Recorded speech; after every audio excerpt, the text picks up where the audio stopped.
ఆ తల్లి కడుపున పుట్టేటటువంటి పిల్లవాడు కేవలం ఉద్ధరిస్తాడని నమ్మకం ఉండదు.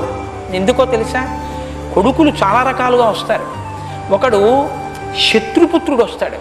శత్రువు వీడు నన్ను ఇంత బాధ పెట్టాడు, ఇంత బాధ పెట్టాడని తలుచుకు తలుచుకు తలుచుకు తలుచుకు తలుచుకు తలుచుకు ప్రాణం విడిచిపెడతాడు.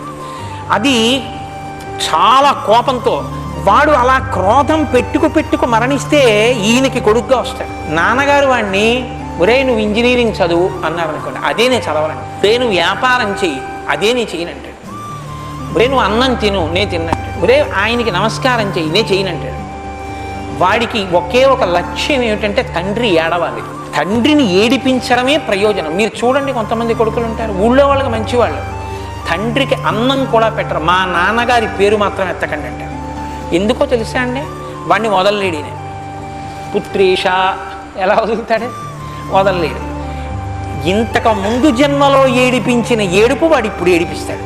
శత్రువు కొడుకుగా వస్తాడు.